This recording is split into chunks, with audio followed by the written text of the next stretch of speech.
मेरी बीवी बाय निंगबिंग को इस बात का रत्ती भर भी अंदाजा नहीं था कि मैं पिछले जन्म की सारी कड़वी यादें लेकर दोबारा पैदा हो चुका हूँ, यानी मेरा पुनर्जन्म हो चुका है। वो इस जन्म में भी बिल्कुल पिछले जन्म की तरह अरेंज मैरिज वाले कैफे में बैठी थी।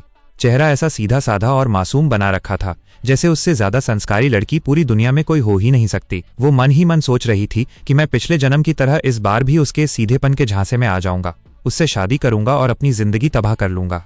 लेकिन इस बार पासा पलट चुका था। मैंने उसकी वो तारीफों से भरी प्रोफाइल और बायोडाटा उठाया और बिना किसी हिचकिचाहट के सीधे टेबल के बगल वाले कचरे के डिब्बे में डाल दिया। मैंने ठंडी और दो टूक आवाज में कहा, I am sorry miss bye, मुझे लगता है कि हम दोनों का कोई मेल नहीं है, हमारे विचार नहीं मिलते। ये सुनते ही बाय निंगबिंग के चेहरे पर जो नकली और मीठी मुस्कान थी वो वहीं की वहीं फ्रीज हो गई। तभी मैचमेकर रिश्ता कराने वाली आंटी लियू भी घबरा गईं।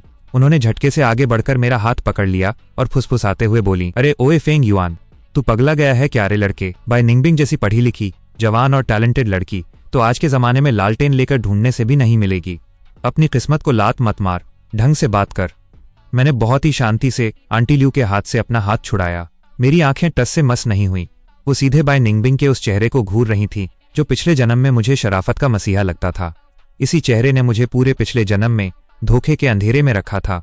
पिछले जन्म में मुझे लगता था कि बेचारी बहुत गरीब है, लेकिन इसका दिल सोने का है। मैंने अपनी जिंदगी भर की पाई की कमाई, अपनी सारी सेविंग्स उसके पैरों में रख दी थी। यहाँ तक कि मैंने आर्ट कॉलेज के इतने बड़े विंग में आगे की पढ़ाई करने का अपना सबसे बड़ा सपना सिर्फ इसलिए छोड़ दिया ताकि मैं उसके साथ उस छोटे से पिछड़े कस्बे में रह सकूं।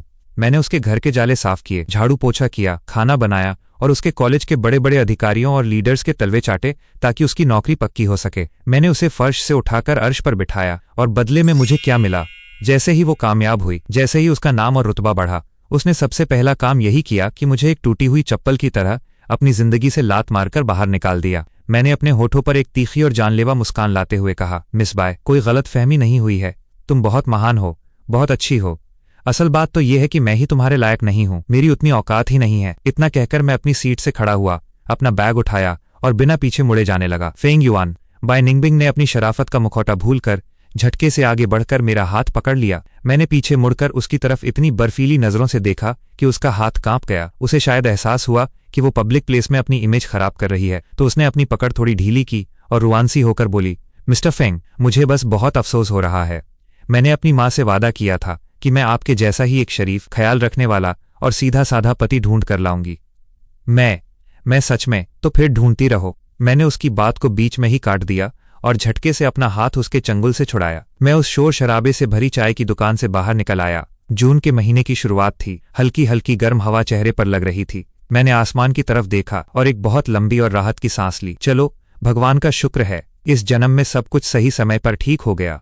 अभी बर्बादी शुरू नहीं हुई थी। तभी जेब में मेरा फोन वाइब्रेट हुआ। स्क्रीन पर नाम चमक रहा था, किनशॉ, जिसका नाम ही उसके कर्मों की तरह हैवान था। यह पिछले जन्म में मेरा सबसे जिगरी दोस्त बनता था, लेकिन पीठ में छुरा घोंपने में नंबर 1 था। मैंने कॉल रिसीव की। फोन उठाते ही दूसरी तरफ से उसकी वो नकली और चापलूसी से भरी आवाज आई, अरे फेंग युआन भाई, क्या हाल चाल, कैसा रहा रिश्ता? आंटी लियू तो कह रही थी कि बाय निंगबिंग बहुत ही कड़क और संस्कारी लड़की है, मुलाकात हुई कि नहीं तेरी? मैं सड़क किनारे लगे एक बड़े से पेड़ के तने से टिक गया। धूप और छांव के उस खेल को देखते हुए मैं मन ही मन हंसा। मैंने कहा, हाँ भाई, मिल लिया मैं उससे। फोन के उस पार किनशॉ की आवाज में एक अजीब सी एक्साइटमेंट थी। अरे वाह, फिर तो मजा आ गया होगा। कैसी है वो? क्या वो वैसी ही है जैसा आंटी लियू ने बताया था? मैंने बिल्कुल सपाट आवाज में कहा, हाँ भाई, बिल्कुल वैसी ही है। बंदी एकदम पोटेंशियल वाली है, फ्यूचर में बहुत आगे जाएगी। ये सुनते ही किनशॉ ने राहत की सांस ली, जैसे उसकी कोई बहुत बड़ी प्लानिंग कामयाब हो गई हो। वो चहकते हुए बोला, मुझे तो पहले से ही पता था भाई। फेंग युआन, देख मेरी बात मान, ये मौका हाथ से मत जाने देना। हम आदमियों के लिए लाइफ में एक अच्छी बीवी का आना और सेटल होना सबसे जरूरी है। तू टेंशन मत ले, अगर तेरी और बाय निंगबिंग की बात बन जाती है तो वो तेरी बीवी होने के साथ साथ मेरे लिए भी अपनी फैमिली जैसी होगी। मैं उसका पूरा ख्याल रखूंगा, हम सब मिलकर रहेंगे। वाह क्या बात है। तारांकन, पिछले जन्म में भी इस साले ने बिल्कुल यही डायलॉग मारे थे। और फिर क्या हुआ था? जब मैं घर पर अपनी बीमार सास की सेवा में दिन रात एक करके पागल हो रहा था, तब ये गद्दार मेरी ही दी हुई महंगी शर्ट पहनकर मेरी बीवी को अकेले में ढांढस बंधाने जाता था। जब मैं उसके रिसर्च प्रोजेक्ट के पैसों के लिए बड़े बड़े मंत्रियों के चक्कर काट रहा था, तब ये खुद को बाय निंगबिंग का सच्चा बुद्धिजीवी दोस्त बताकर उसके साथ बड़े बड़े बड़े सेमिनार और होटलों में घूमता था और अंत में उसने मेरी ही बीवी का हाथ पकड़कर मेरे सामने खड़े होकर बड़े बेशर्मी से कहा था, तारांकन फेंग युआन भाई, आई एम सॉरी यार, पर क्या करें, प्यार पर किसी का कंट्रोल नहीं होता ना। मैंने अपनी आंखें बंद की और अपने अंदर उबलते हुए उस खून और नफरत को दबाया। मैंने मुस्कुराते हुए कहा, किन शॉ भाई, जब तुझे लग रहा है कि वो लड़की इतनी ही देवी है, इतनी ही परफेक्ट है, तो फिर इस भाई के हिस्से का पुण्य तू ही क्यों नहीं कमा लेता। ये लॉटरी मैं तेरे नाम करता हूँ। ये सुनते ही फोन की दूसरी तरफ जैसे सन्नाटा छा गया। किन शॉ की सांसें अटक गईं।